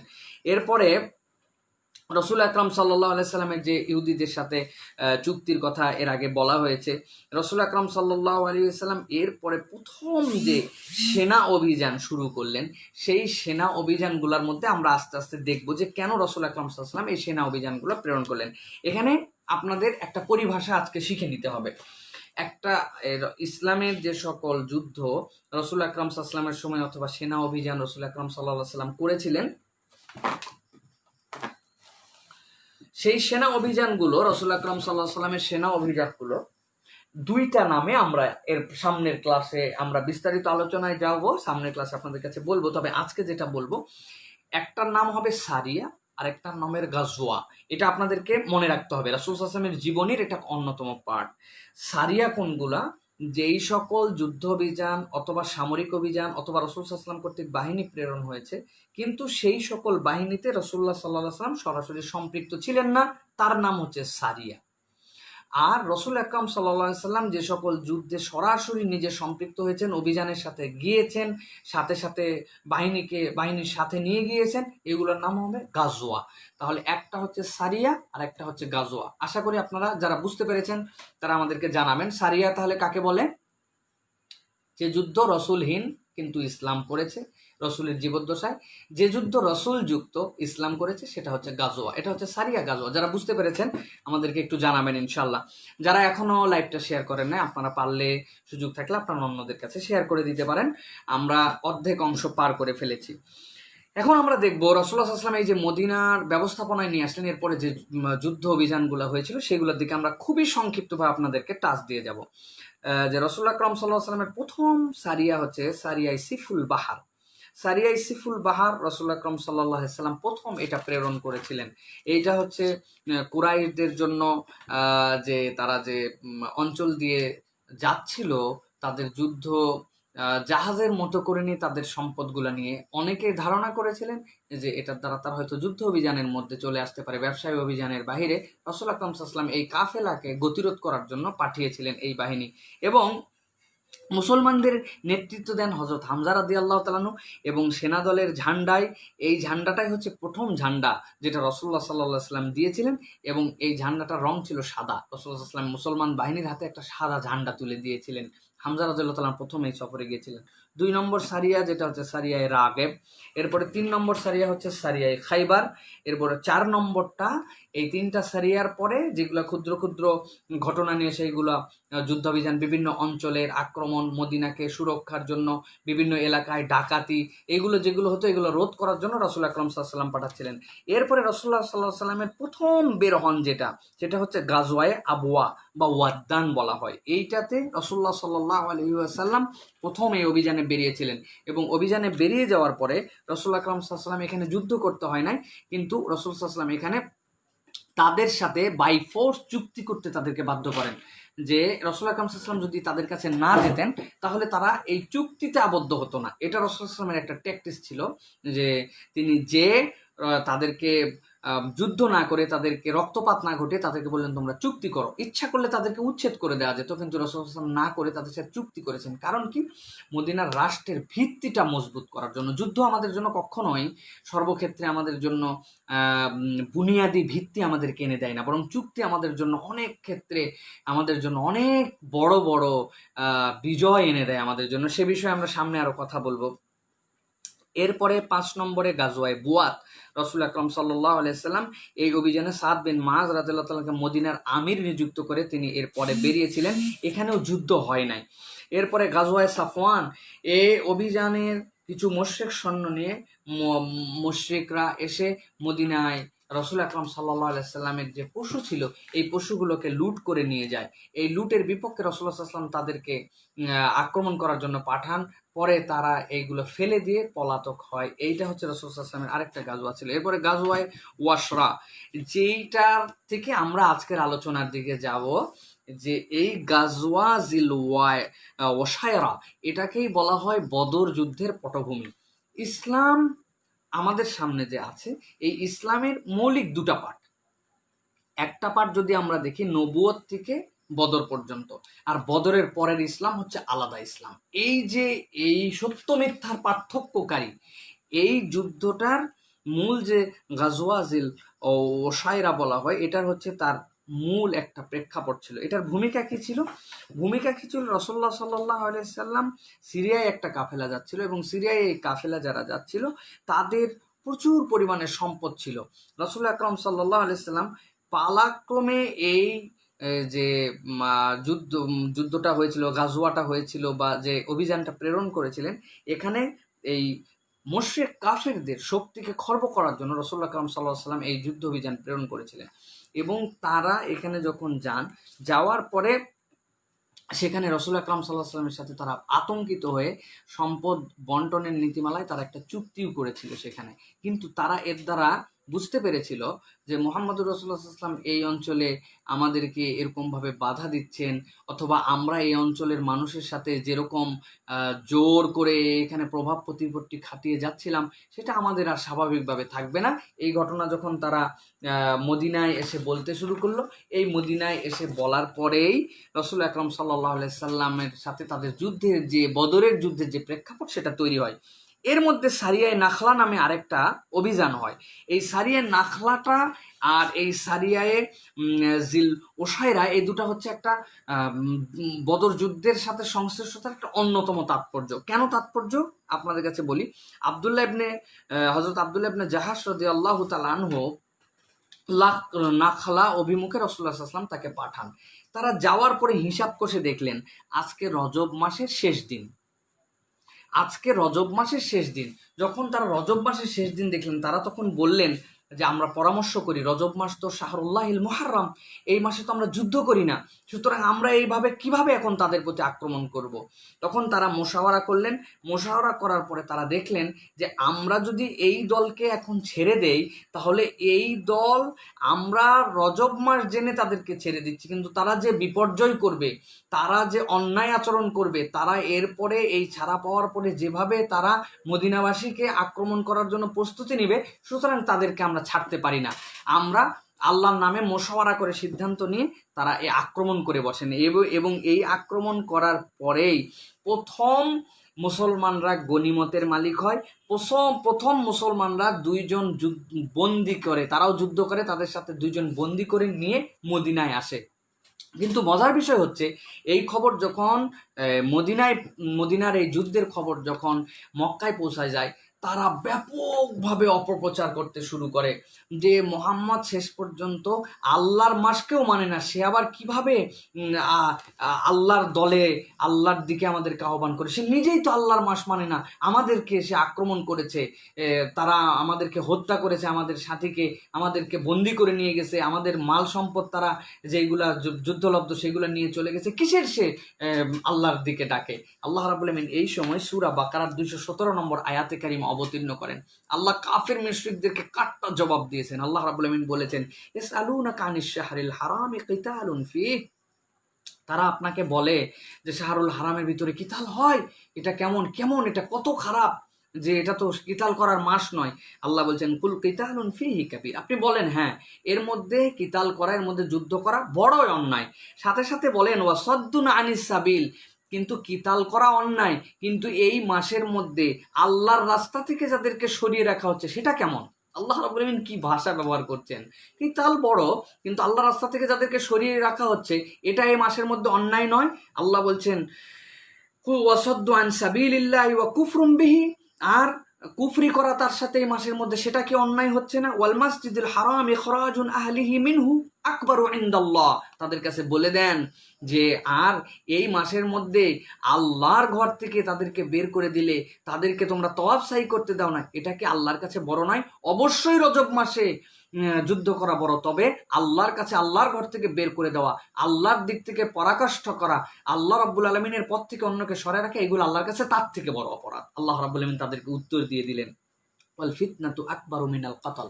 আল্লাহ রাব্বুল আলামিন বললেন, আর জেনে রাখো তোমাদের এই হত্যা করা হয়েছে, তোমরা এটাকে শাহরুল্লাহিল মুহাররমের হত্যা বলছো, জেনে রাখো ওয়াল ফিতনাতু আকবারু মিনাল কাতল, নিশ্চয় ফিতনা এবং ষড়যন্ত্র কতলের থেকে অনেক অংশে বড়। আল্লাহ রাব্বুল আলামিন মুসলমানদেরকে রুখসত দিয়ে দিলেন, মুসলমানদের মনের মধ্যে শান্তি হলো। যাই হোক, রাসূল আকরাম সাল্লাল্লাহু আলাইহি সাল্লাম এইভাবে এগিয়ে গেলেন এবং এর পরের থেকেই কাফের মুশরিকরা জিহাদের যে আহ্বান, মুসলমানরা যে আক্রমণে তারা যদি করে তাদেরকে ঠেক দিবে, এই মানসিকতা তারা পোষণ করতে শুরু করলো। এইভাবে রাসূল আকরাম সাল্লাল্লাহু আলাইহি ওয়াসাল্লামের প্রতি এই জিহাদের বার্তাও আসলো এবং এই আক্রমণের পরে আব্দুল্লাহ ইবনে জাহাসের নেতৃত্বের অভিযানের পরে মক্কার কুরাইশরা এতদিন পর্যন্ত যে আশঙ্কা করছিল, আমরা কয়েকবার বলেছি আপনাদের কাছে, ওদের আশঙ্কা প্রমাণিত সত্য হয়ে গেল যে আমরা এই রাস্তা দিয়ে যদি এখন আমাদের সিরিয়াতে সফরে যাই, আর সিরিয়ায় বাণিজ্য দুইবার না গেলে মক্কার কুরাইশদের ভাব ডাব ফুটানি কাপড় চুপুর কিছুই তাদের থাকতো না। সুতরাং তারা এখন নির্ধারণ করেই ফেললো যে হয় আমাদের যদি বেঁচে থাকতে হয়, মক্কায় প্রভাব প্রতিপত্তি নিয়ে থাকতে হয়, খেয়ে পড়ে যদি আমাদেরকে টিকে থাকতে হয়, তাহলে এই রাস্তা আমাদেরকে পরিষ্কার করতে হবে। রাস্তা পরিষ্কার করার সূত্র কি? মক্কার থেকে মদিনায় যে মুহাম্মদুর রাসূলুল্লাহ যেই একটা সমাজ ব্যবস্থা প্রতিষ্ঠিত করেছে এবং তার বাহিনী আমাদেরকে যে আক্রমণ করছে, পুরো বাহিনীকে আমাদেরকে পর্যুদস্ত করতে হবে। এই পর্যুদস্ত করতে হলে আমাদেরকে একটা সামরিক অভিযান লাগবে। বদরে এবার আমরা আসবো ইসলামের প্রথম সিদ্ধান্তকরণ সামরিক অভিযান, যার নাম হচ্ছে বদর। আজকে আমরা বদরের প্রেক্ষাপটটা নিয়ে কিছু কথাবার্তা বলবো। আগামী পর্বে কিন্তু আমাদের মূল বিষয় থাকবে রাসূল আকরাম সাল্লাল্লাহু আলাইহি ওয়াসাল্লামের যাবতীয় মদিনার যে অভিযানগুলো, এই অভিযানগুলোর সামারি আমরা নিয়ে আসবো। 10টি ক্লাস, অত্যন্ত সংক্ষিপ্ত সময় আমরা আপনাদের কাছে রাসূল সাল্লাল্লাহু আলাইহি ওয়াসাল্লামের সব জীবনের পাঠগুলোর একটা ধারণা দিয়ে রাখতে চাচ্ছি। যারা আমাদের সাথে শরীক হন, আমি কয়েকবার আপনাদের কাছে বলেছি যে মোবাইল হাতে ধরে থাকেন, বেশিরভাগ মানুষ আমাদের ফোনে শেয়ার করেন নিজেদের টাইমলাইন থেকে, বসে থেকে 1 ঘন্টার সময় আপনারা দেন। সুবহানাল্লাহ, রাসূল আকরাম সাল্লাল্লাহু আলাইহি ওয়াসাল্লামের জীবনী থেকে হয়তো জানা কথাই আপনাদের কাছে রিপিট করছি, কিন্তু আমার নবীর জীবনী, আমাদের অন্তরের মধ্যে এটা প্রভাব আছে। রাসূল আকরাম সাল্লাল্লাহু আলাইহি ওয়াসাল্লাম থেকে একদম পরিষ্কার এটা প্রমাণ। রাসূলুল্লাহ সাল্লাল্লাহু আলাইহি ওয়াসাল্লামের জীবনী যদি আমরা পড়ি, আমাদের অন্তরের মধ্যে অবশ্যই আল্লাহর পক্ষ থেকে রহম আসবে এবং প্রভাব আসবে। এই জন্য আমি বলবো বৃহৎ পরিসরে আমাদের কিন্তু জীবনী পাঠ করা দরকার। আমরা সংক্ষিপ্তভাবে কিছু টাচ আপনাদের কাছে দিচ্ছি। বদরে আমরা ঢুকি তাহলে। রাসূল আকরাম সাল্লাল্লাহু আলাইহি ওয়াসাল্লামের বদরের মূল প্রেক্ষাপট ছিল যে মক্কার একটা কাফেলা, যেটাতে আবু সুফিয়ান নেতৃত্ব দিচ্ছিলেন, যে কাফেলার পিঠে সেই সময়ের হিসাবে বলা হচ্ছে 250,000 দিনার, 262 কিলোগ্রাম স্বর্ণ সমপরিমাণ তার সম্পদ ছিল। এত বড় একটা কাফেলা। রাসূল আকরাম সাল্লাল্লাহু আলাইহি সাল্লাম আবু সুফিয়ান সহ এই কাফেলাকে তখন এই বাহিনীকে যেন এই কাফেলা সিরিয়া থেকে মক্কার ফেরার পথে রাসূল সাল্লাল্লাহু আলাইহি ওয়াসাল্লাম তাদেরকে আটকানোর উদ্যোগ গ্রহণ করেন, যে তাদেরকে আটকাতে হবে। এই শক্তি সঞ্চয় করে তারা যাওয়ার পরে এমন তাদের প্রভাব প্রতিপত্তি এবং তাদের রাগঢাক হবে যে তারা অত্যাচারের মাত্রা বৃদ্ধি করবে। তারা মদিনা এবং যে মদিনার যে সকল বিপক্ষে অবস্থান নিচ্ছে এইগুলোকে তারা আরো সমৃদ্ধ করবে। এই জন্য এই বাহিনীকে আমরা আটকায় দিব। রাসূল আকরাম সাল্লাল্লাহু আলাইহি ওয়াসাল্লামের এই ঘোষণা প্রচার হওয়ার পরে ইসলামে রাসূল আকরাম সাল্লাল্লাহু আলাইহি ওয়াসাল্লাম বাহিনীর সৈন্য এবং দায়িত্ব বন্টন করেন। রাসূল আকরাম সাল্লাল্লাহু আলাইহি ওয়াসাল্লাম তখন ঘোষণা দেন যে এই বাহিনীটাকে আমাদেরকে ঠেকাতে হবে। এই বাহিনী ঠেকানোর জন্য যারা যারা তোমরা আমাদের সাথে যেতে চাও তোমরা যেতে পারো। এই কথাটা এই জন্য বললাম, মদিনায় যখন রাসূল আকরাম সাল্লাল্লাহু আলাইহি ওয়াসাল্লাম আহ্বান করেছিলেন এবং চুক্তি করেছিলেন, মদিনার বাহিরে কোথাও যে মদিনার যারা অধিবাসী তারা আক্রমণ করা অথবা মদিনার রাষ্ট্রকে কোনো দুষ্কৃতিকারের থেকে বাঁচানোর জন্য তাদের জন্য জোর ছিল না। তারা স্বেচ্ছায় যেতে পারতেন অথবা থাকতেও পারতেন। এই জন্য রাসূল আকরাম সাল্লাল্লাহু আলাইহি ওয়াসাল্লাম তাদের মধ্যে থেকে ডাক দিলেন যে তোমরা যারা যারা যেতে চাও তারা তোমরা আমার সাথে যেতে পারো। এই জন্য অধিকাংশই মদিনায় থেকে যান। একটা রেওয়ায়াতে এসছে 313 জন রাসূল আকরাম সাল্লাল্লাহু আলাইহি ওয়াসাল্লামের সাথে যান, আরেকটাতে আসছে 314, আরেকটা আছে 317 জন। তবে আমাদের কাছে প্রসিদ্ধ এবং আমাদের কাছে সকলে আমরা জানি রাসূল আকরাম সাল্লাল্লাহু আলাইহি সাল্লাম 313 জনের কাফেলা নিয়ে মদিনার উদ্দেশ্যে রওনা হন। এই যে মদিনার উদ্দেশ্যে রওনা হন, রাসূলুল্লাহ সাল্লাল্লাহু আলাইহি ওয়াসাল্লাম এখানে একটা নতুন ব্যবস্থাপনা দান করেন। এই প্রথম মদিনার অধিকাংশ মানুষজনকে নিয়ে রাসূলুল্লাহ সাল্লাল্লাহু আলাইহি ওয়াসাল্লাম বের হচ্ছেন। তখন মদিনার ইমামতির দায়িত্ব হযরত আব্দুল্লাহ ইবনে মাকতুমের উপর ন্যস্ত করা হয়। আব্দুল্লাহ ইবনে মাকতুমের উপর রাসূলুল্লাহ সাল্লাল্লাহু আলাইহি ওয়াসাল্লাম ন্যস্ত করে যান। আব্দুল্লাহ ইবনে মাকতুম আমরা জানি তিনি রাসূলুল্লাহ সাল্লাল্লাহু আলাইহি ওয়াসাল্লামের একজন দৃষ্টি প্রতিবন্ধী সাহাবী ছিলেন। কিন্তু রাসূল আকরাম সাল্লাল্লাহু আলাইহি সাল্লাম দেখলেন যে দায়িত্ব নিয়ে তিনি যাচ্ছেন এবং মদিনার যে ব্যবস্থাপনা, সেক্ষেত্রে ইমামতির দায়িত্ব তিনি পালন করলেও মদিনার ব্যবস্থাপকের দায়িত্ব তিনি পালন করতে পারবেন না। এই জন্য রাসূল আকরাম সাল্লাল্লাহু আলাইহি ওয়াসাল্লাম লোবাবা ইবনে আব্দুল মুনজিরকে মদিনার ব্যবস্থাপক বানায় পাঠান। তাহলে কি বোঝা গেল? সর্বক্ষেত্রে ইমামই যে সব দিক দিয়ে ব্যবস্থাপনা করতে পারবেন বিষয়টা এটা নয়। আমি বারবার বলছি, রাসূলুল্লাহ সাল্লাল্লাহু আলাইহি ওয়াসাল্লামের জীবন থেকে কিন্তু আমাদের প্রত্যেকটা ক্ষেত্রেই শিক্ষা নিতে হবে। ইমাম তিনি ইমামতির জায়গায়, কিন্তু ব্যবস্থাপনার ক্ষেত্রে একজন ইমামই এক যোগ্য হতে পারেন, কিন্তু সর্বক্ষেত্রে নাও হতে পারেন। সেখানে ব্যবস্থাপক আলাদা থাকতে পারে। রাসূল সাল্লাল্লাহু আলাইহি ওয়াসাল্লাম দুইটা পদ সৃষ্টি করলেন এখানে, ইমাম হিসাবে তিনি এবং ব্যবস্থাপনা হিসাবে বের হয়ে আসার পরেও তাকে আবার পাঠালেন যে তুমি মদিনায় এই কয়দিনের ব্যবস্থাপনা করবে, আমরা বাইরে যাচ্ছি বড় অভিযানে। বদর অভিমুখে যাত্রা। রাসূলুল্লাহ সাল্লাল্লাহু আলাইহি ওয়াসাল্লাম সেনাদল নিয়ে মক্কা অভিমুখী সড়ক ধরে বীর রাওয়াহা, আপনারা যারা গিয়েছেন মদিনায় আপনারা দেখেছেন রাসূলুল্লাহ সাল্লাল্লাহু আলাইহি ওয়াসাল্লামের সেই কূপের পানি এখনো অত্যধিক মিষ্টি। আমি জীবনে যতগুলো কূপের পানি খেয়েছি জমজমের সাথে তো কোনো তুলনা হবে না। বীরে রাওয়াহার পানি এখনো অদ্ভুত লাগে, সুবহানাল্লাহ বিহামদি। আমি জানি না, যদি অথেন্টিক কোনো সূত্র থেকে আমাদের কাছে এটা পৌঁছায় না। সেখানকার মানুষজন বলে নবীজি সেখানে থুতু নিক্ষেপ করেছিলেন, সেই থুতুতে বীরে রাওয়াহার পানি উঠেছিল। পানি কিন্তু মিষ্টি এখন পর্যন্ত, এরকম অদ্ভুত পানি আমি খাই নাই এখন পর্যন্ত। তো এই বীরে রাওয়াহা এই পথ ধরে রাসূলুল্লাহ সাল্লাল্লাহু আলাইহি ওয়াসাল্লাম রওনা হলেন বদরের দিকে। মক্কায় বিপজ্জনক অবস্থার খবর একটা প্রেরণ করো। মক্কায় খবর চলে গেল যে রাসূল আকরাম সাল্লাল্লাহু আলাইহি ওয়াসাল্লাম তোমাদের যে কাফেলা আসতেছে এই কাফেলাকে আক্রমণ করার জন্য বেরিয়েছেন। তোমরা যদি বাঁচতে চাও দ্রুত তোমরা এখান থেকে বাঁচার জন্য চেষ্টা করো।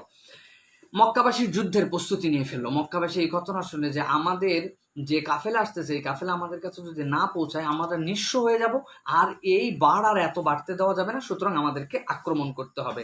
মক্কি বাহিনী এরপরে রওনা দিয়ে দিল। এর সংখ্যা নিয়ে অনেক ধরনের কথা আছে। কেউ কেউ বলেছেন 1300 ছিল, কেউ কেউ বলেছেন কম ছিল, তবে বেশিরভাগের মতে 1300টা কেন এটা আমরা সামনের দিকে গেলে আমরা বুঝতে পারবো। ঘোড়া ছিল 600 তাদের মধ্যে। উট যে কত ছিল এর কোনো ঠিক নাই, কারণ উট কেবল উঠার জন্যই নয়, প্রত্যেক দিন 9টি উট, পরের দিন 10টা, এরকম করে পালাক্রমে তারা জবেহ করে করে তাদের বাহিনীকে খাওয়াতেন। এইভাবে তারা নিতে শুরু করলেন।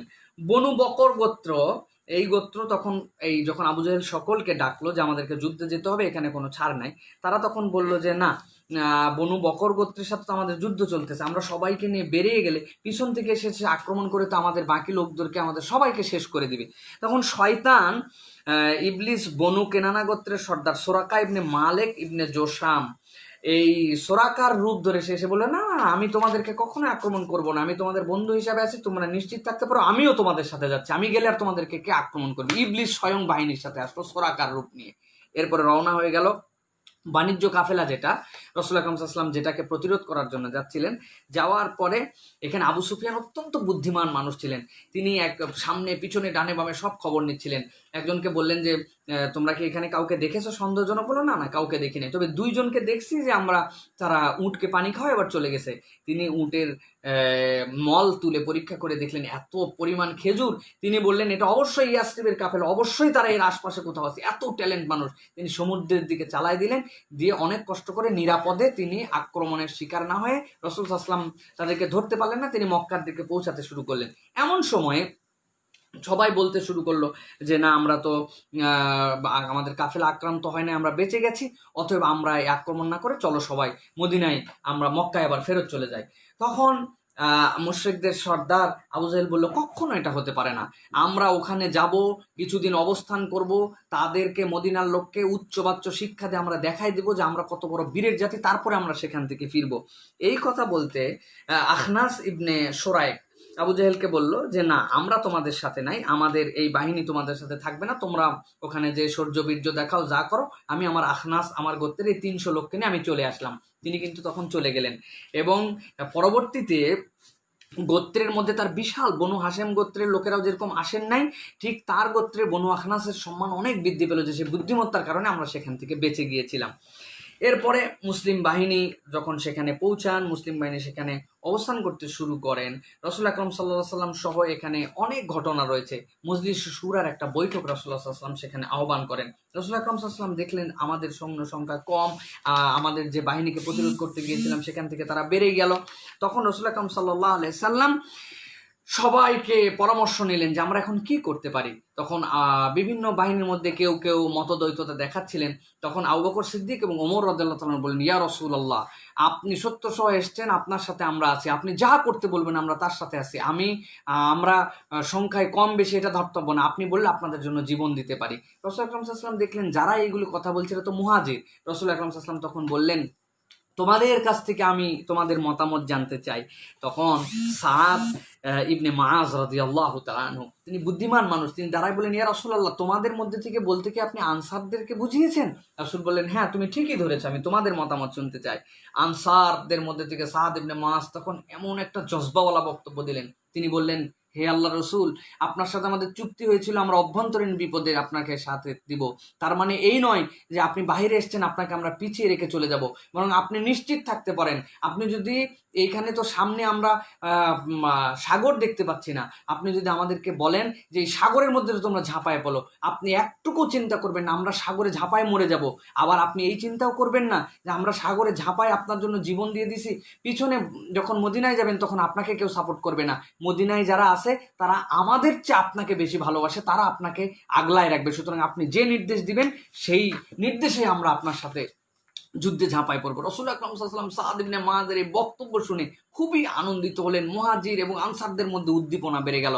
রাসূল সাল্লাল্লাহু আলাইহি ওয়াসাল্লামের পরে গোপন সংবাদের জন্য বের হলেন। রাসূল আকরাম সাল্লাল্লাহু আলাইহি সাল্লাম আবু বকর সিদ্দিক রাদিয়াল্লাহু তাআলা আনহু এক জায়গায় গেলেন যে কতদূর পর্যন্ত সৈন্যরা আছে। এই জন্য রাসূল সাল্লাল্লাহু আলাইহি ওয়াসাল্লাম এই জায়গায় একটা বুদ্ধিদীপ্ত ঘটনা আছে। রাসূল আকরাম সাল্লাল্লাহু আলাইহি ওয়াসাল্লাম একজন মুরব্বীকে দেখতে পেলেন, যে বললেন যে বলতো মুহাম্মাদের বাহিনী আর এই যে মুশরিকদের বাহিনী কোথায় আছে? সে বলল, আগন্তুক, তোমাকে আমি চিনি না। রসুল নিজেই জিজ্ঞাসা করছেন, মোহাম্মদের বাহিনীর খবর জানো, মুশরিকদের খবর?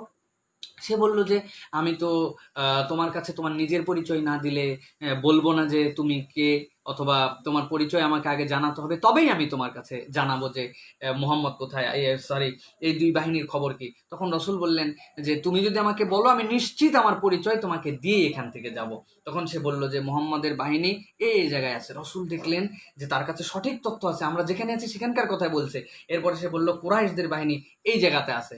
এই দুই কথা যখন সে বলার পরে রসুল আকরাম সাল্লাল্লাহু আলাইহি ওয়াসাল্লাম তাকে এরপরে বললো যে এবার বলো তোমার পরিচয় কি। রসুল আকরাম সাল্লাল্লাহু আলাইহি ওয়াসাল্লাম বললেন, তুমি এবং আমি একই পানি থেকে সৃষ্টি। সুবহানাল্লাহি বিহামদি। আল্লাহ রাব্বুর রাসূল সাল্লাল্লাহু আলাইহি ওয়াসাল্লাম বললেন, নিজের পরিচয় উপস্থাপন করলেন, তুমিও যে পানি দিয়ে সৃষ্টি আমিও সেই পানি দিয়ে সৃষ্টি। ইকরা বিসমি রাব্বিকাল্লাযী খালাক, খালাকাল ইনসানা মিন আলাক। এই কথা বলে রাসূল আকরাম সাল্লাল্লাহু আলাইহি ওয়াসাল্লাম কৌশলে সেখান থেকে চলে আসলেন। এই যে মক্কি বাহিনীর গুরুত্বপূর্ণ তথ্য রাসূল আকরাম সাল্লাল্লাহু আলাইহি সাল্লাম যেটা পেলেন, এরপরে রাসূল আকরাম সাল্লাল্লাহু আলাইহি সাল্লামের এখানে আরেকটি শিক্ষা আছে। এরপরে মক্কা মদিনার যারা মুহাজিররা ছিলেন, আনসাররা ছিলেন, তারা চারিদিকে টহল দিতে শুরু করলেন। টহল দিতে দিতে হঠাৎ করে দুইজন লোক তাদের কাছে এসে কূপের থেকে পানি নিয়ে গেল। এটা দেখতে পেয়ে তারা তাকে ধরেছেন, ধরে আচ্ছা মতো তাদেরকে পিটন দিলেন। পিটন দেওয়ার আগে তাদেরকে বলতে বললেন, বলো যে মক্কার যারা এসেছে, কুরাইশ সাথে আমাদের কাছে যুদ্ধ করতে এসেছে, এই দুজনের ব্যাপারে তোমরা আমাদেরকে তথ্য দাও। তারা দুজন বললো, আমরা কৃতদাস গোলাম, আমরা কোনো তথ্য তাদের ব্যাপারে জানি না, আমরা কেবলমাত্রই তাদেরকে পানি খাওয়াই, এইটুকুই আমরা কেবলমাত্র জানি। তারা আরো বেদম মারলেন, না তোমরা অবশ্যই খবর জানো, আবু সুফিয়ানের কাফেলার ব্যাপারে খবর দাও, তোমরা কিছু কি জানো? তখন সে বলতেছে, হ্যাঁ, পিটন খেয়ে বলতেছে আমরা আবু সুফিয়ানের কাফেলার ব্যাপারে কিছু জানি। রাসূল সাল্লাল্লাহু আলাইহি ওয়াসাল্লাম নামাজ শেষ করলেন। নামাজ শেষ করে রাসূল আকরাম সাল্লাল্লাহু আলাইহি ওয়াসাল্লাম সাথে সাথে তাদেরকে বললেন, তোমরা এ কি আচরণ করলে তাদের সাথে? তারা যখন সত্য বলছিল তখন তোমরা সেটা গ্রহণ করলে না, আর এখন তোমরা তাদেরকে প্রহার করে মিথ্যা কথা বলছে সেটাকে তোমরা এখন সত্য বলে গ্রহণ করে তাদেরকে ছেড়ে দিচ্ছ। এই যে আমাদের মধ্যে এখন যে আমাদের যে এই যে রিমান্ড নেওয়ার যে ব্যবস্থা, এখানে কিন্তু একটা বড় শিক্ষা আছে। মানুষকে টর্চার করে আক্রমণ করে আপনি যা বলাতে চান আপনি তাই বলাতে পারবেন, অধিকাংশ ক্ষেত্রে। কিন্তু সত্যটা তাকে বুঝসুঝ করে তাদের কাছ থেকে বের করে নিতে হয়। রাসূলুল্লাহ সাল্লাল্লাহু আলাইহি ওয়াসাল্লাম তাদেরকে তিরস্কার করলেন যে তোমরা যখন সে মারতেছো তখন সে মিথ্যা বলতেছে সেটাকেই তোমরা সত্য বলে গ্রহণ করলে, আর এই দুই বান্দা যখন সত্য বললো তখন তোমরা এটা কেন সত্য হিসাবে তাদেরটা নিলে না। রাসূলুল্লাহ আকরাম সাল্লাল্লাহু আলাইহি ওয়াসাল্লাম এটা কিন্তু একটা অনন্য শিক্ষা ছিল তাদের জন্য। এরপরে রাসূল আকরাম সাল্লাল্লাহু আলাইহি ওয়াসাল্লাম এই অভিযানের পরে রাসূল আকরাম সাল্লাল্লাহু আলাইহি ওয়াসাল্লাম সেই রাত্রে একটা বড় ঘটনা ঘটলো। রহমতের বৃষ্টি একটা আসলো বদরের রাত্রে। রহমতের আল্লাহ রাব্বুল আমিন একটা বর্ষা তাদেরকে দান করলেন, রহমতের বৃষ্টি। এই বৃষ্টির এত বরকত ছিল যে কাফের মুশরিকরা যেখানে এসে ঘাঁটি গেড়েছিল, ঘাঁটি গেড়ার পরে সেই জায়গাতে কাফের মুশরিকদের জন্য রাসূল আকরাম সাল্লাল্লাহু আলাইহি ওয়াসাল্লামের এই বর্ষা, এই যে বৃষ্টি রাসূল আকরাম সাল্লাল্লাহু আলাইহি ওয়াসাল্লাম দোয়া করেছিলেন, তার কারণে তারা বিপর্যস্ত হলো। তাদের ধুলা মলিন এবড়ো থেবড়ো জিনিসপত্র সব এলোমেলো হয়ে গেল। আর মুসলমানরা যেখানে ঘাঁটি স্থাপন করেছিলেন, মুসলমানদের জন্য একটা নিয়ামত হলো যে মুসলমানরা তাদের পায়ের নিচের মাটি শক্ত হয়ে গেল। তারা বালুর যে জায়গায় ছিলেন সেখানে দাঁড়ানোর মতো মজবুত হয়ে গেলেন। সারা রাত্রে একটা পরিতৃপ্ত ঠান্ডা তাদের মধ্যে একটা সতেজতা নিয়ে আসলো, উদ্যম নিয়ে আসলো। রাসূল আকরাম সাল্লাল্লাহু আলাইহি ওয়াসাল্লামের সাহাবীরা চাঙ্গা হয়ে গেলেন। এই পর্যন্ত মোটামুটি বদরের যুদ্ধের যে প্রিপারেশন এবং যুদ্ধের অভিযান। আমরা ইনশাল্লাহ আগামী ক্লাসের মধ্যে যখন প্রবেশ করব তখন আমরা রাসূল আকরাম সাল্লাল্লাহু আলাইহি ওয়াসাল্লামের নেতৃত্বে কিভাবে এই যুদ্ধটা রাসূল আকরাম সাল্লাল্লাহু আলাইহি ওয়াসাল্লাম বিন্যাস করেছিলেন, কিভাবে এই যুদ্ধের কাফেলাকে রাসূল আকরাম সাল্লাল্লাহু আলাইহি ওয়াসাল্লাম প্রেরণ করেছিলেন, এবং রাসূল আকরাম সাল্লাল্লাহু আলাইহি ওয়াসাল্লাম এই কাফেলার মাধ্যমে ইসলামের যে সত্য এবং মিথ্যার যে উন্মেষ পার্থক্য ঘটেছিল এই বদরের মাধ্যমে, সেটার বিষয়ে কিন্তু আমরা সামনের ক্লাসে আলোচনা করব। একই সাথে রাসূল আকরাম সাল্লাল্লাহু আলাইহি ওয়াসাল্লামের যুদ্ধের কৌশলগুলো কি ছিল, ইসলাম কেন যুদ্ধ করেছে, ইসলামের যুদ্ধগুলো কত ক্ষেত্রে আক্রমণাত্মক ছিল, কত ক্ষেত্রে রক্ষণাত্মক ছিল, এরকম নানান কথা আমরা বলি। কিন্তু রাসূলুল্লাহ সাল্লাল্লাহু আলাইহি ওয়াসাল্লামের যাবতীয় গাজওয়া এবং যেগুলো আমরা আজকে দেখলাম এইগুলার ক্ষেত্র থেকে আমরা বিশ্লেষণ করার চেষ্টা করব যে যুদ্ধের ক্ষেত্রে ইসলামের নীতিমালাটা কি, ইসলামের জিহাদ কিতাল এইগুলোর মধ্যে আমাদের জন্য রাসূল সাল্লাল্লাহু আলাইহি ওয়াসাল্লামের জীবন থেকে শিক্ষা কি এবং এখান থেকে আমাদের দর্শন কি, এই বিষয়গুলো আমাদের জন্য খুব জরুরি। আমরা দেখতে পাচ্ছি এখন মুসলিম বিশ্বে একটা শ্রেণী যুদ্ধ বা রাসূল সাল্লাল্লাহু আলাইহি ওয়াসাল্লামের জিহাদ এই আলোচনাকে উপেক্ষা করে। তারা এমন একটা ভাব দেখাচ্ছেন যে ইসলামে জিহাদ নামে কিছুই নেই, মুসলমানদেরকে কখনোই আর মুজাহিদ হতে হবে না, মুসলমানদেরকে কখনোই আর যুদ্ধে মনে যেতে হবে না। আবার আরেকটা দল কোনটা যুদ্ধ কিভাবে করতে হবে তার জন্য সূত্র কি এগুলো কিছু না বুঝে যে কোনো মানুষজনকে মারা, বিভিন্ন সংখ্যা নিজেদের গোষ্ঠীর মধ্যে বিভিন্ন কিছু না আক্রমণ করে তারা কিন্তু এটাকে একটা এখন সন্ত্রাসের রূপান্তর করেছেন। সুতরাং এগুলো কোনোটার সাথে ইসলামের অস্তিত্ব নেই। রাসূল আকরাম সাল্লাল্লাহু আলাইহি ওয়াসাল্লামের জীবন থেকে আমরা এগুলো বোঝার জন্য চেষ্টা করব। তাহলে আজকে আমরা রাসূল সাল্লাল্লাহু আলাইহি ওয়াসাল্লামের মদিনার রাষ্ট্রটা কিভাবে রাসূল সাল্লাল্লাহু আলাইহি ওয়াসাল্লাম ভিত্তি করেছিলেন, কিভাবে এটা প্রতিষ্ঠার ক্ষেত্রে অগ্রগামী হয়েছিলেন, রাসূল সাল্লাল্লাহু আলাইহি ওয়াসাল্লামের আভ্যন্তরীণ কৌশল কি ছিল, রাসূল সাল্লাল্লাহু আলাইহি ওয়াসাল্লামের বাহ্যিক কৌশল কি ছিল, মানুষের মধ্যে ভ্রাতৃত্বের কৌশল কি ছিল, এবং যে সকল পদ্ধতিগত কারণে রাসূল সাল্লাল্লাহু আলাইহি ওয়াসাল্লামকে এই যে যুদ্ধ তথা প্রতিরক্ষা ব্যবস্থা গ্রহণ করতে হলো, এই পর্যন্ত আসলাম। তার প্রথম যুদ্ধটা হচ্ছে বদর। বদর থেকে আগামী ক্লাসে আমরা ইনশাআল্লাহ আমাদের সামনের ক্লাসগুলিতে এগিয়ে যাব। আজকে যারা আমাদের সাথে যুক্ত হয়েছেন আবারও সকলকে অসংখ্য মোবারকবাদ জানাচ্ছি। যারাই আমাদের সাথে আজকে শরীক হলেন, আল্লাহ রাব্বুল আমিন সকলের এই বৈঠকটুকুকে কবুল করেন। আমরা আজকে এখানেই শেষ করছি আমাদের আলোচনা। তবে অনুরোধ রেখে যাব, আমাদের আলোচনা শেষ হওয়ার পরে আপনারা ভিডিওটি শেয়ার করে দিয়ে রাখবেন। আর পূর্বের ক্লাস যারা দেখতে পান নাই, আমাদের পেজের প্লেলিস্টের মধ্যে আপনারা যেতে পারেন। সেখানে যাওয়ার পরে সিরাহ কোর্স রওদা ইনস্টিটিউটের নামে আলাদা প্লেলিস্ট বানানো আছে, সেখান থেকে আপনারা কিন্তু এই ক্লাসগুলোতে শরীক হতে পারেন। ওমা তৌফিকে ইল্লা বিল্লাহ। আসসালামু আলাইকুম ওয়া রাহমাতুল্লাহি ওয়া বারাকাতুহু।